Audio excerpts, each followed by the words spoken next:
everyone, thank you so much for stopping back by the channel. If you're new, please consider subscribing and leave me a comment to let me know what you think about this topic. So on one of my previous videos, I said that I wanted to talk about a way in which God or Jehovah has changed his mind about something, the way that he feels about something, meaning he let something go on back in the day, and now he is no longer okay with it. And as you see from the title, it has to do with polygamy.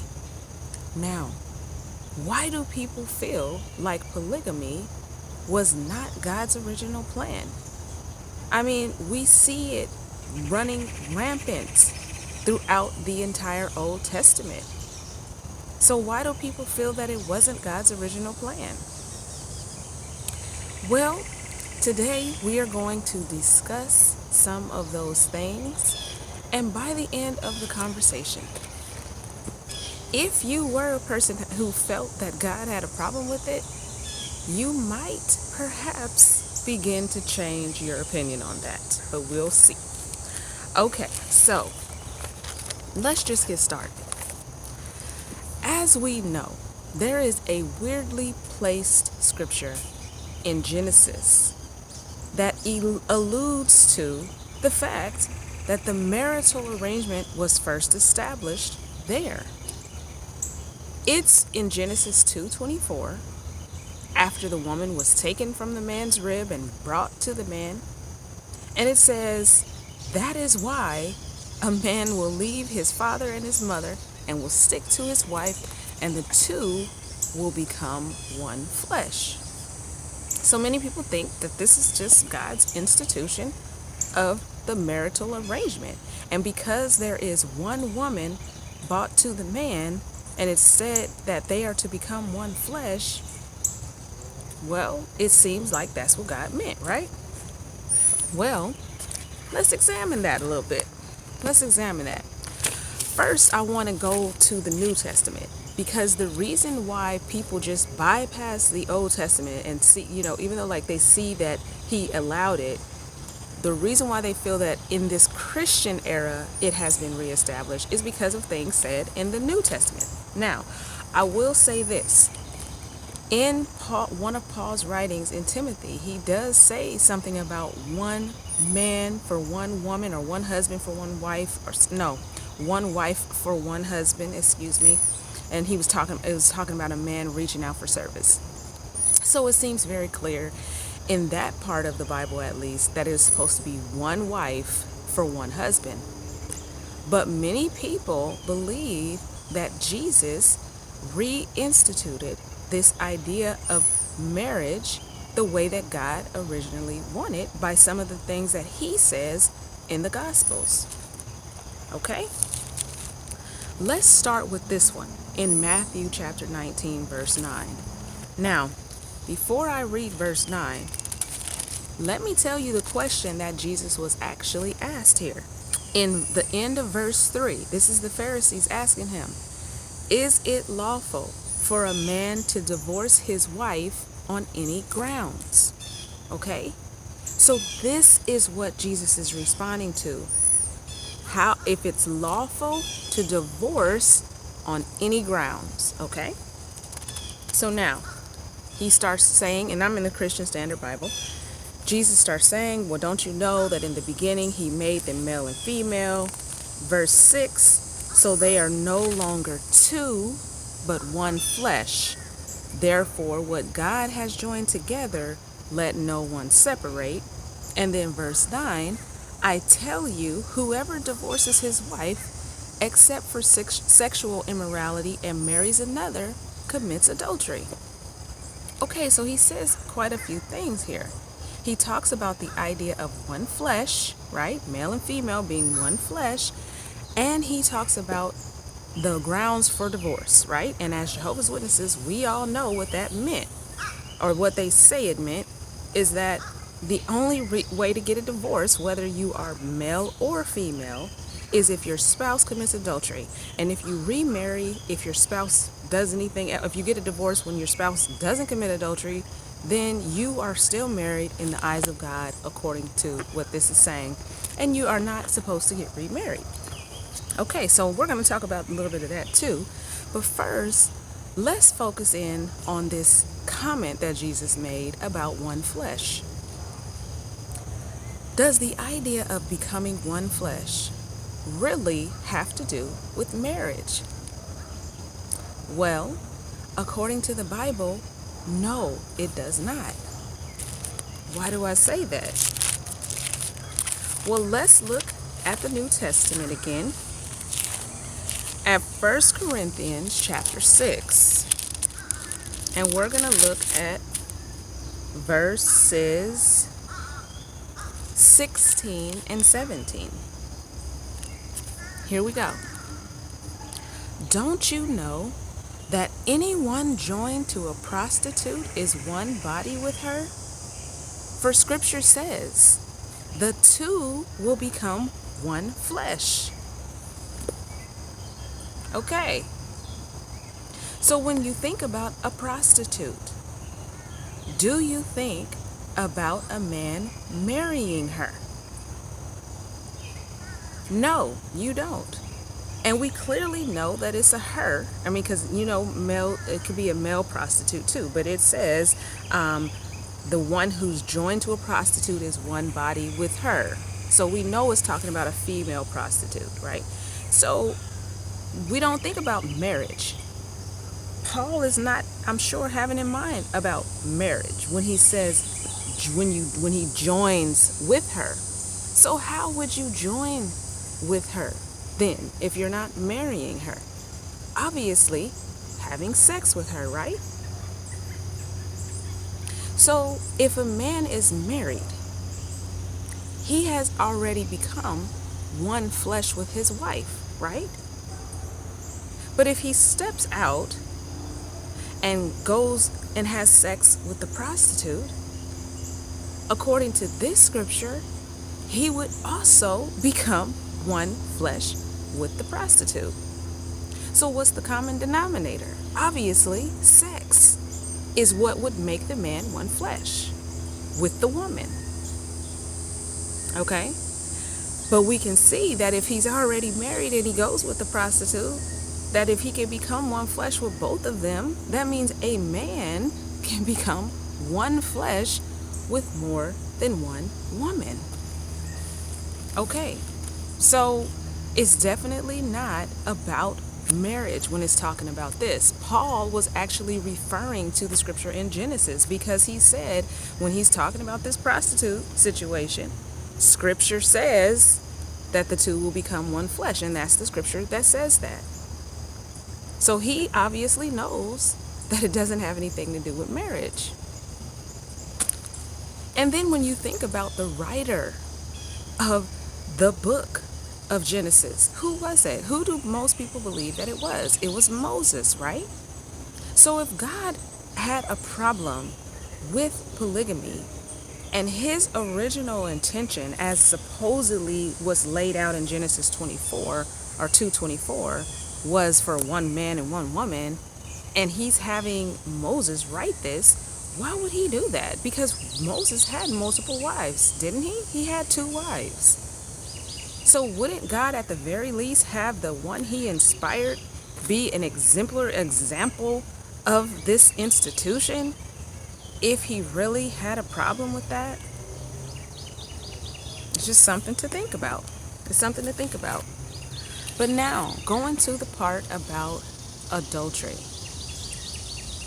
That's another thing why people feel that polygamy is not okay, because they feel like you're committing adultery. You're already married and you have sex with somebody else, right? Well, according to the definition that most people have of the word, that actually would be the case. But the actual definition really shows you that that's not the case. The actual definition of adultery, which, I mean, it seems obvious, but the way it's worded, you can tell that, it's a little lenient when it comes to polygamy. It says, voluntary sexual intercourse between a married person and a person who is not his or her spouse. So if you have multiple spouses, you're not committing adultery. You're not committing adultery. So that means that polygamy and adultery is two different things. Okay? So whenever they were having multiple wives, they wouldn't have been committing adultery. Now let's take it a step further. There was so much condemning of adultery, talking about it would end in death. All of these different things about adultery that God supposedly felt about adultery in the Old Testament. But what did adultery actually mean? If the polygamous actions were not causing the men to commit adultery, what did adultery actually mean? Well, if you ever look in the concordance, you will find, Hebrew or Greek words, the origin word that was used in the actual scriptures. So for the word adultery, in the Hebrew, the word was na'af. The Hebrew or the Strong's number is 5003. That word actually means woman that breaketh wedlock. Okay? So, what we see here is that it was about the woman having one husband, not so much the man having one wife. So we talk about the double standards in the Bible and the, male chauvinistic theme. Yeah, this is one of them if you really look at it. We know that polygamy means multiple spouses, right? It could mean multiple husbands or multiple wives, but most polygamous societies have multiple wives. And of course, in the Bible, that's all we see. Well, once you see that this adultery word actually meant woman that breaketh wedlock, then it actually makes so much more sense. It makes so much more sense. But then, this is one thing that you'll notice when you see the forbidding of adultery. Oftentimes, the way that the scripture is worded will let you see that it's coming from the perspective of the man to the woman. It doesn't really say when a woman commits adultery with a man. It never says it like that. Why? Because anytime a woman is married and steps out, she's committing adultery because she's breaking her wedlock. Anytime. Okay? But when a man is doing it, according to the scriptures, the only time, let me put it like this, the only time a man having sex with a woman is considered adultery is if that woman is married. That's because she's breaking her wedlock. So that means he is committing adultery with her. Okay? So let me show you how this works. First of all, let's look at a couple scriptures to show the examples of these. So Leviticus 20:10. I use the New International Version on this one because I like how it words it. You could use whatever version, it all pretty much says the same thing. If a man commits adultery with another man's wife, whoa, what the freak? Really?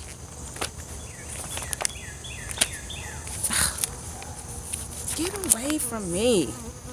Okay, that was crazy. That was actually a wasp too. It was like, and then when I left and came back, it was on my paper and I had to spray it with some Raid. I don't want to kill the wasp, but you can't be all in my face like that, man. Anyway, let me get back to what I was saying. If a man commits adultery with another man's wife, both the adulterer and the adulteress are to be put to death. So see how it says, if a man commits adultery with another man's wife.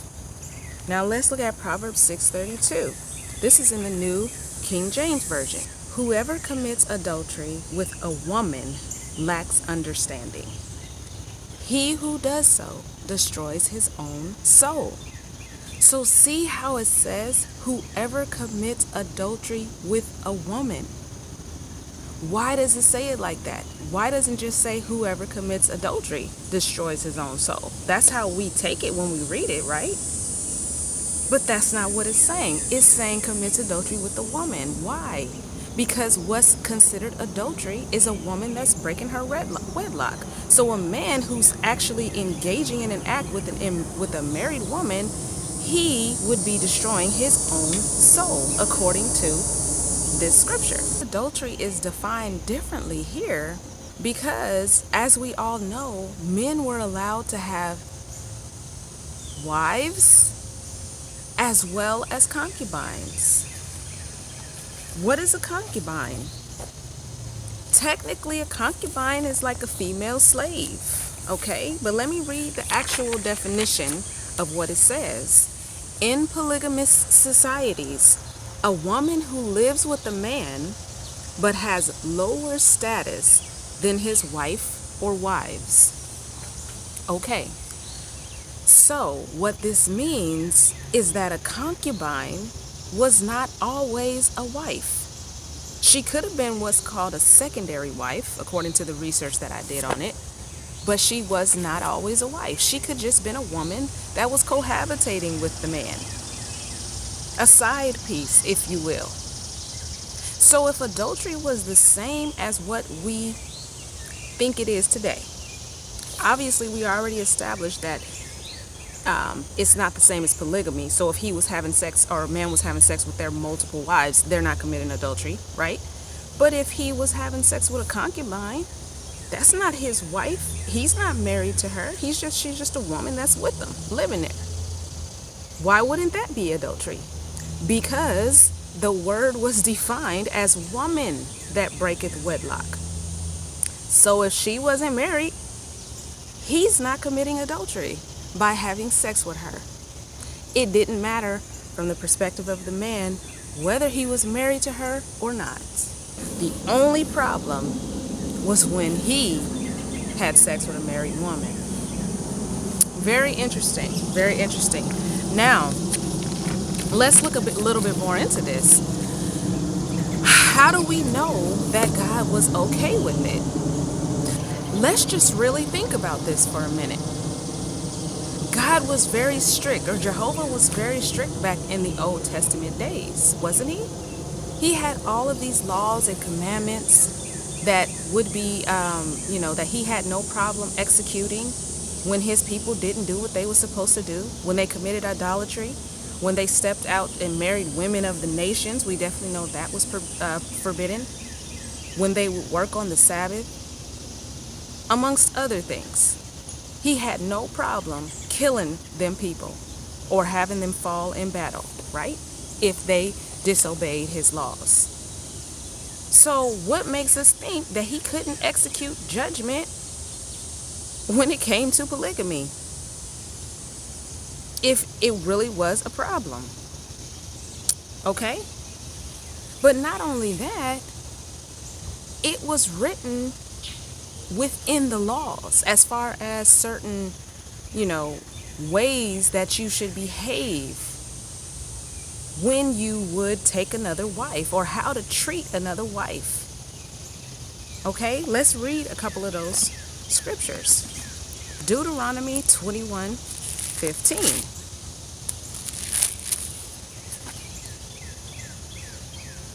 If a man has two wives, one loved and the other unloved, and both the loved and the unloved bear him sons. Okay, we don't even need to continue reading. Basically, it's just laying it out for you. If he has two wives and one of them's loved and one of them's not, this is how you are to handle that situation when they have kids. Okay? There is no mention of God ever saying, or Jehovah ever saying, well, even though I don't want you guys to be doing this, I'm allowing it. I'm allowing this for now. Because why? Different reasons people give. Oh, he wanted to, multiply the nation of Israel, and so they would stay within their own community and grow, quicker or whatever. So that's why he allowed it. Okay, so why don't it say that in there? He never says anything to the effect that I'm just allowing this for you guys now. For for these reasons. Never. He never says that. It's just, if you do it, this is what I want you to do. Another one that mentions something about that is Exodus 21. This one's interesting because of the mention of this one particular part. Okay, Exodus 21 verse 7. When a man sells his daughter as a concubine, she is not to leave as the male slaves do. So obviously it's considered a slave because it's comparing it to a male slave, but it's basically talking about how her process of being able to be released is totally different than the male slave. But the fact that the man can sell his own daughter as a concubine is kind of showing you the status of women in this community, but that's a side note. But anyway, he could sell his daughter as a concubine. And remember, when I read it, the definition and talked about it, remember, it's not necessarily gonna be that she's being a wife to the man that she's being sold to. She could just be a woman that's cohabitating, an extra woman that he wants to be able to have sex with. Okay? So it was okay for the man to do stuff like that. But then check out verse 10. If he takes an additional wife, he must not reduce the food, clothing, or marital rights of the first wife. So this is talking about the master that would receive this concubine. If he takes an additional wife, he doesn't take away from the first wife. Okay? The food, clothing, or the marital rights. Marital rights meaning the sex. So you still treat this first woman as a wife. Just because you get another wife, don't take away from her. This goes with what was talked about a lot in the New Testament. So like when the Pharisees was asking Jesus about divorce, it would be referencing this scripture because it was told that you're not supposed to put a wife away. But a lot of the Israelites was doing stuff like that, and that's why the Pharisees was asking about it. Because what was forbidden was not polygamy, but divorce. Even though that was allowed because of the hardness of their hearts, as Jesus mentioned. But they weren't supposed to do that. They were supposed to keep the wife that they had. They were supposed to become one flesh with every woman that they married and take care of each woman that they married. Okay? Now, let me show you a couple things in the New Testament that also lets you know that this is the way that it was being referred to when it came to the wife situation and the divorce and adultery. Okay, Matthew 5:32, for example. This is the New Living Translation. But I say that a man who divorces his wife, unless she has been unfaithful, causes her to commit adultery. And anyone who marries a divorced woman also commits adultery. So you see how it's very specific. It's not just a general statement like it applies to a woman also. This is coming from the perspective of a man. If he divorces his wife, if she hasn't stepped out on him, if it's just like he don't want to deal with her no more, right? And he just decides to divorce her. It says that he causes her to commit adultery. Why does it say it like that? Remember, the word adultery was the woman breaking wedlock. So even in the Hebrew word, I don't have that word right here, but you could go and look it up. It was more about an adulteress. It wasn't about, just a general word, okay? The whole idea of, one wife and all of that stuff, that's later on. When you're talking about the Gospels, the way that they were talking about it, that was still the reference they were making when it came to adultery. So you see how it says he causes her to commit adultery because she is breaking her wedlock and it wasn't her fault if he the one who divorced her, right? But then you notice how it says anyone who marries a divorced woman is committing adultery.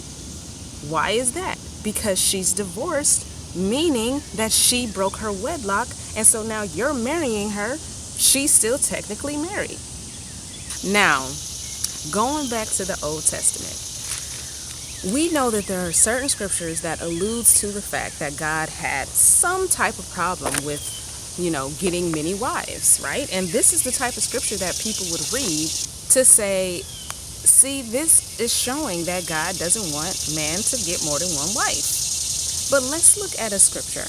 This is in Deuteronomy 17:17, and this is when it's talking about the appointing of a king and basically how that king should handle himself, things he should and shouldn't do, etc. Okay, so verse 17, notice what it says. He must not acquire many wives for himself so that his heart won't go astray.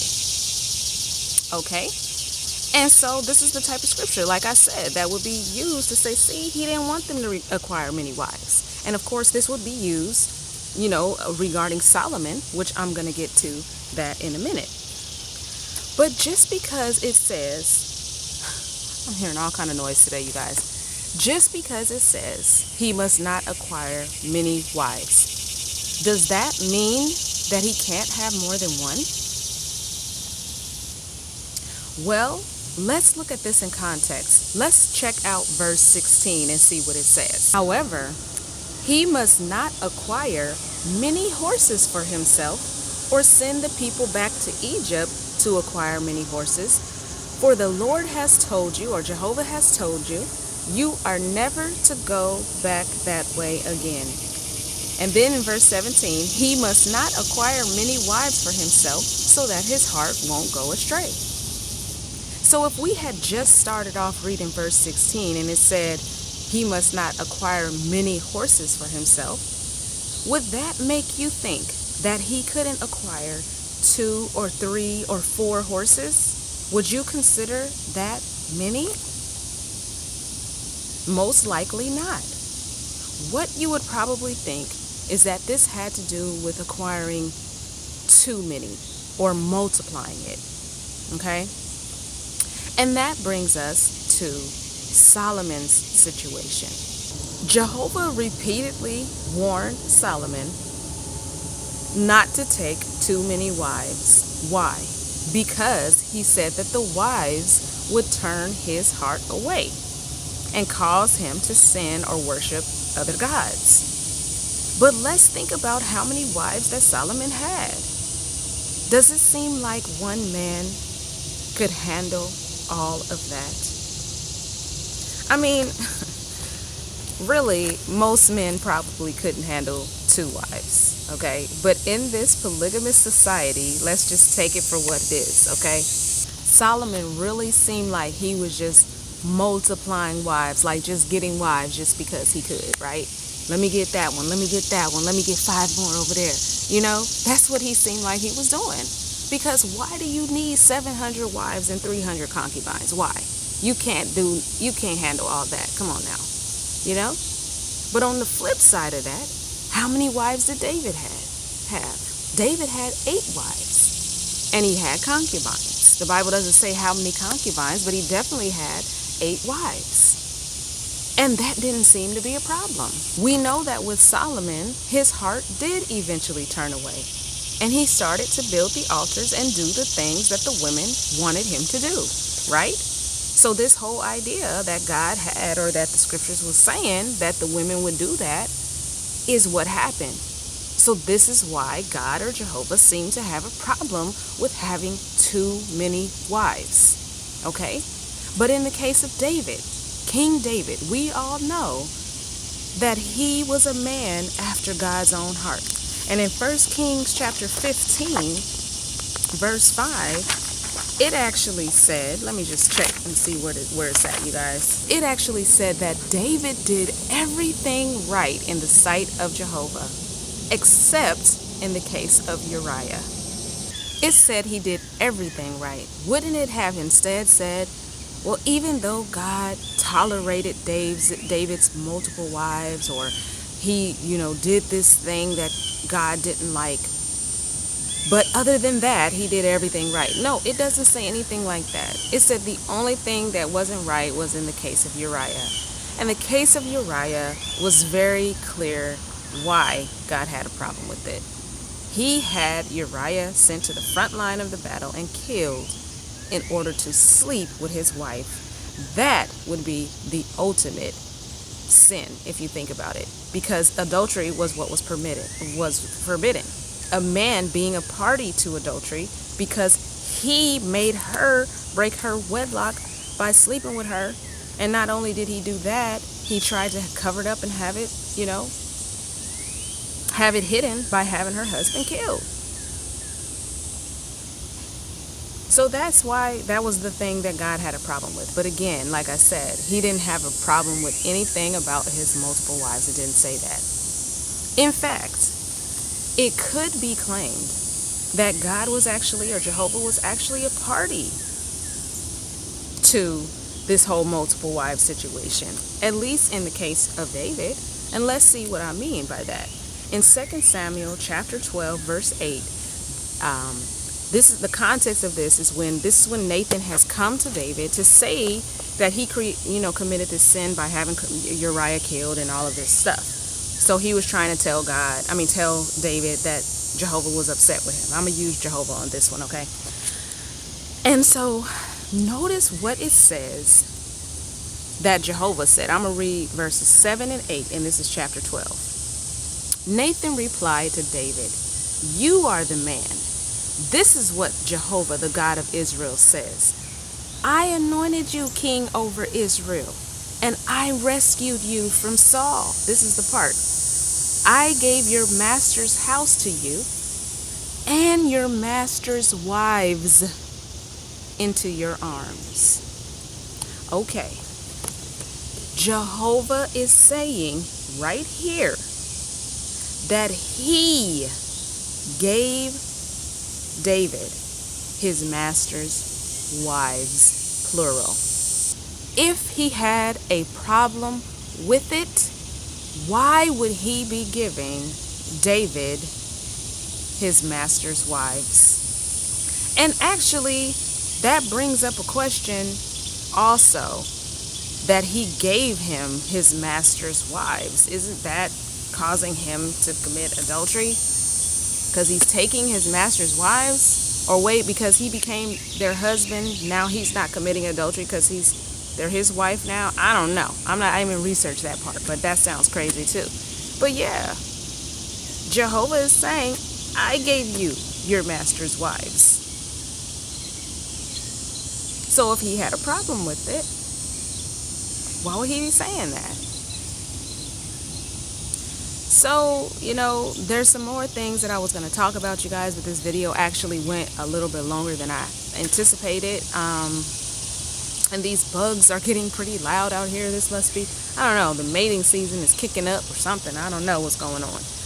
But this is the thing with this. Christians believe polygamy was not God's original plan, that it was a sin, and that when he sent Jesus changed it back to his original way.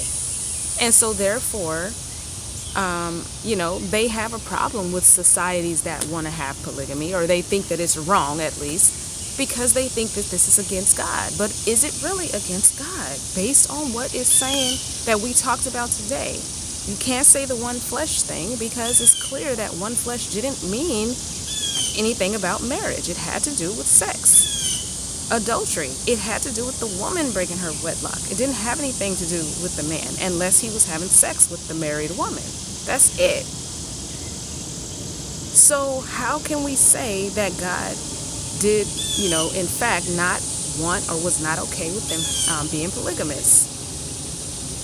In addition to that, I would also say that it's interesting that the Romans, actually, if you do some research on ancient Rome, they actually had laws established that, a man should only have one wife. Okay, so I'm almost done. This sun is moving now. But they all actually had laws established that the man should actually only have one wife. It was a law.